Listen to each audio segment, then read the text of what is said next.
I'm Sandy, and something that I deeply care about doing is loving my son.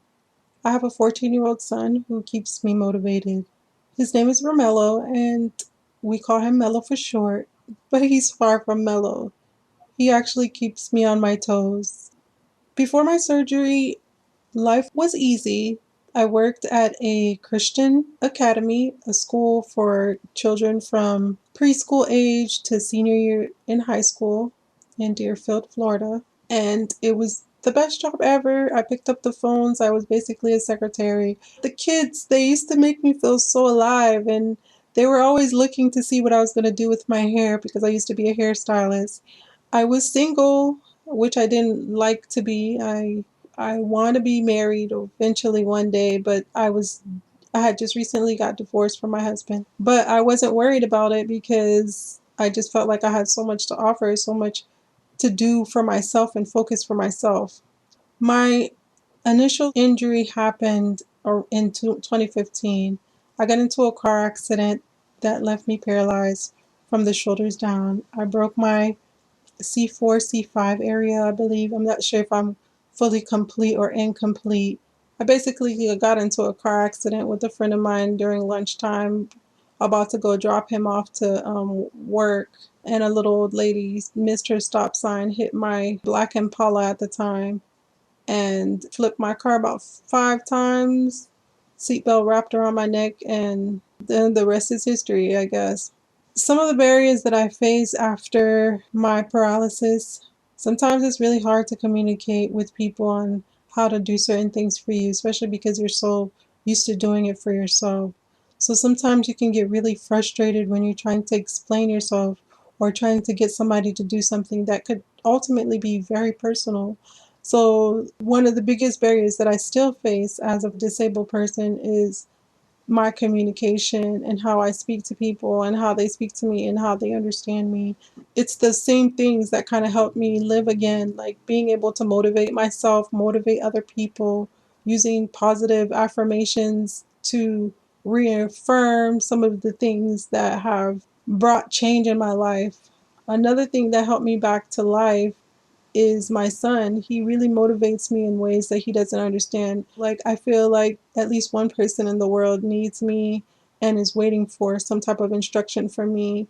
I know some of the biggest hurdles that I faced in life were not alone. It was because of my parents and because of my family and because of my friends. I was able to be triumphant. That's what I am for my son. The more that I push myself to the limit and push my ambitions and stuff like that, it causes him to be inspired, hopefully. Some of the most surprising accomplishments since my injury is starting my YouTube channel and putting myself out there.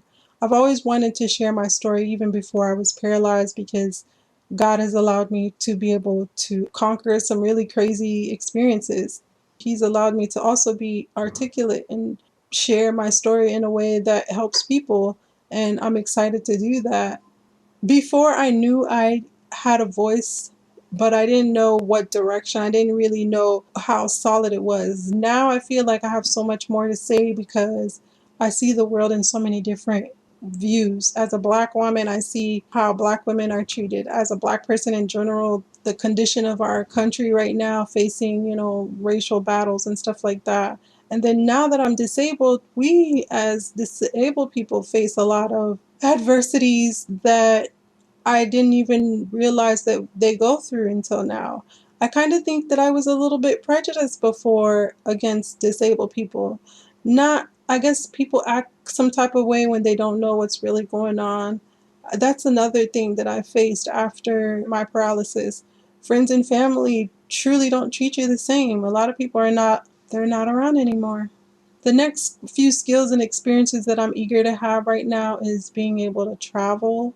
I have a list of things really, but one of the biggest strides is hopefully publishing my book and getting my ultimate story out there, finishing my website so that I can be able to show people my life. Sandy RubyMelo, the brand, the reason why my name is that way is because Ruby is my son that passed away from cancer, and Melo is my first son. So I put their nicknames together, RubyMelo. I ultimately one day want to open a coaching business, life coaching. There's so many things that are so much more important than walking again. I want to walk again. However, it doesn't hold me back from my dreams. I feel like regardless if I walk again, I have so much more to offer than just being able-bodied. I feel more productive now that I'm paralyzed than I was on my 2 feet.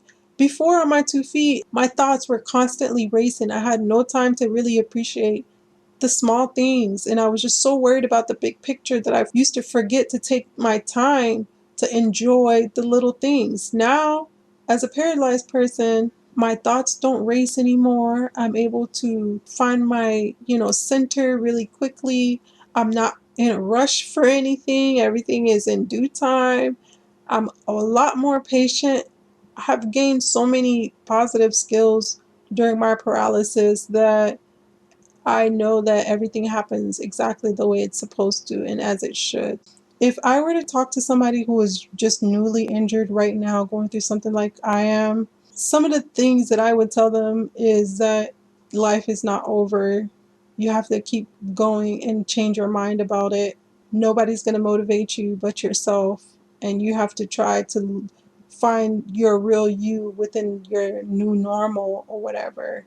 No matter who is by your side, no matter who is taking care of you, no matter who decides to support you, friends, family, or whatever, you have to be good within yourself and don't let people hold you back. And when you can't find any more out of yourself to give, it's okay not to be okay. Go ahead and ask for help. This situation has humbled me all the way down. I've been able to just learn to ask for help regardless of how embarrassing it may feel, and I will just reach out, and the right person at times is always there. Sometimes when there is nobody there, I motivate myself. I do self-talk and I just tell myself good things that I know that will produce positive emotions over time. Fake it to make it. Keep telling yourself, I am happy, I am brave, I am courageous, I am all these wonderful things until you really are. Take one day at a time. Accept that you have no control. Accept that you didn't put yourself here and you just woke up here. The things that you do have control over, your mind, your thoughts, your energy, the activities that you engage in, just continue to find those things that motivate your happiness.